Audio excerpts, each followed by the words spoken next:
Were you sitting in a writer's room with a bunch of other people? We had a writer's room. Yeah. We had, I think it's like 4 writers. We wrote the pilot alone, but after it got picked up, we just hired the funniest people we knew and then got to spend 10 weeks in a room with them, just making weird jokes. So for the first 2 weeks, we really just kind of blue skied, like what are all of the amazing things that could happen to all of these characters, and we'd spend like a day on each character, because there's so many characters. So we'd have like, you know, a Dodo day and a Hortense day and like a Beth Dover, because all these people inspired us so much. Yeah. And so then after about 2 weeks of that, then we picked our favorite storylines, and then we would just start writing the scripts. It was fun. We had such talented people. We really hit the jackpot with our writers. It's hard to know if someone's going to be good at writing in a turn of the century comedy voice, and luckily they could. I mean, we did hire certain people because of their, like when we met with some writers, and yeah, the people who had the most. I think one of our writers, Laura Kraft, has like a degree in Victorian studies or something. Yeah, and then Guy Branum just knows everything about history. He came in and he was like, wasn't it crazy about hat pin legislation at the time? And we're like, yeah, we knew that. We understood that. What?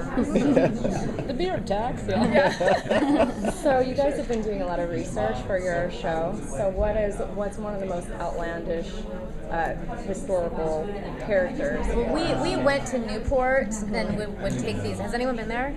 You can take these housing tours. So it's kind of like a museum tour, but it's like a house museum, and you just, because they can't keep these things alive anymore, so you need 30 servants to like keep this house going. So now they're just like, they just deal with the historical society. But there was this woman we read about who we based Paget's character on, Dodo, who would move mansions because like she was a little too close to the sea, so it was making her hair frizzy, so she moved her whole mansion just to be like 1 block further away from the sea, and then she had better hair.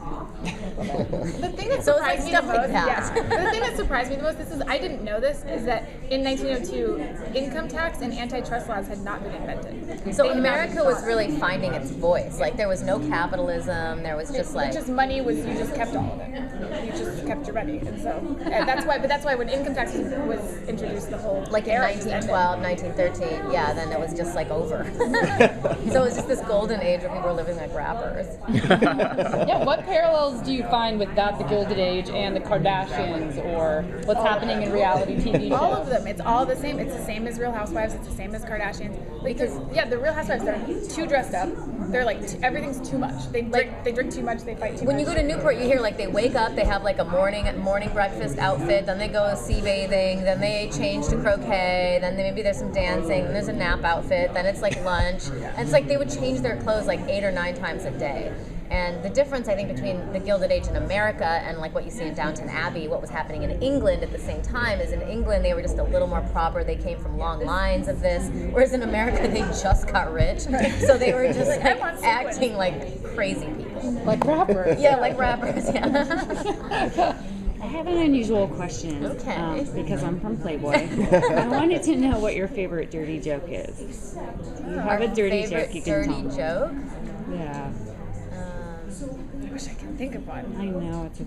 I love that they're like, some Playboy there, but it's turn of the century, who cares? Just ask them if they know any dirty jokes. What historical figure would You know what we're going for. Let us think about it for a second. Yeah, think about it. Like an internet dirty joke? It could be whatever you want, like whatever you've heard I can only recently. think of one dirty joke, but I can't say it's my favorite because I just can only think of one, but I'm not going to be able to tell it. It's okay. I'm going to try to tell it. So husband and wife are poor and they don't know what to do. They need money, and so she's like, I'm going to go into town and blow people for money. And he's like, great idea. And she comes back and she has $300.25. And he was like, where'd you get the quarter? And she goes, they were all quarters. That's the only dirty joke I can think of. That's my favorite dirty joke. Thank you so much. Yeah. Is there a historical figure that you would most like to fornicate with? Someone powerful. Yeah. I mean, I think Teddy Roosevelt. If you're doing someone at that time period, he seemed like, he's a rough rider. He seemed like an in-charge kind of guy. Yeah. I would say Picasso is an 18-year-old. So wild. Oh, he must have treated you like shit. Right? He did not call you back. That's a great answer. if we get a season 2, and now obviously Ricky, you're known for Garfunkel and Oates, might Kate make an appearance, and would Beatrice just break out into song at some point, do you think? Well, Kate did make an appearance. Oh, she did? Kate is in 3 or 4 episodes. She plays a suffragette who's friends with Hortense, our sister that we hate. And so Kate and I played enemies in it. I'm an anti-suffragist and she's a suffragist. And so we actually get in a fist fight in it, which I think people will like. And but Beatrice could break out into song. For some reason, Garfunkel and Oates Ricky and Kate wrote songs for me. For some reason, I ended up doing the 2 songs that they wrote. It was honestly a relief. We've done so many. I've done a lot of that. I mean, hundreds of those things, and so I was like, you do it. Lip syncing's hard. It is. It's like taxing. It's weird. It's like what? It's hard. I don't know. I'm not great at it. I mean, it's challenging. I mean, compared to all the jobs in the world, it's not that hard. But I know what you mean. I'd ask the other guys if, there's a season 2 and it's called Another Period, would we see it in another period, you think? What other period would you want to tackle on the show with the same?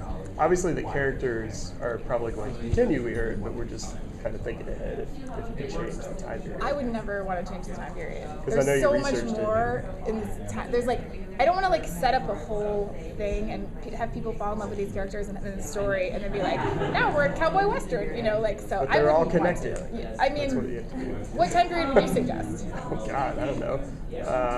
Let's go with the Roaring 20s. Been done. Yeah, the 20s have been done so much, and what's cool about this time period is that women were really finding their stake in the world, and it's all about the women, and usually when you address this time period, it's so much about the men and the crime and the robber barons and the carpetbaggers and what's happening, and they're the Old West, and it's what were the women doing at the time? So I think this is, and the women ran this whole world. So I think it inspires us a lot. Yeah. And what do you? One more question. Okay. What do you really think about the Kardashians? Your opinion. I think we have different opinions. I would love to hear them both. I think our audience would see this radio. It's the masses. What do you think about the opera La Traviata? What moves me the most about that? You're only the whatever. That's how I feel. Good. Okay. I find them endlessly inspiring for the show. Yeah. I watch every episode, and we just take stuff. They make me laugh. Everything makes me laugh. I feel like they're super feminist, oddly. Because the women are just running things there. The men are where's Rob? I don't know. The women are just they don't care what anyone thinks, and they're just doing what they want to do, and they're getting their money, and they're entrepreneurs. And I'm like, they're getting their money. They are. They make so much money for doing what? I'm always a little suspect when people are like, they're great businesswomen. I don't want to ever be just called a great businesswoman. That's what can you call them? I know. But, I love it. I love it. I know she said only one more question, but you were just saying that you think the Kardashians are almost feminist, and your show, the ladies are running things. So does your show, does it have a feminist angle, or? I mean, it is interesting because we are not feminists. We want to just bask in the idiocy and glamour and luxury of not having to do anything, which is what the rich women were doing. But I think you'll see that it's not always, that as great as it seems. That sort of wish fulfillment of doing nothing all day, taking baths and drinking, fucking. That's about it. You can put that in Playboy. I know. For how long? Yeah. She's like, no, 25 years. Yeah. Well, cool. Thank you guys. Thank you so much.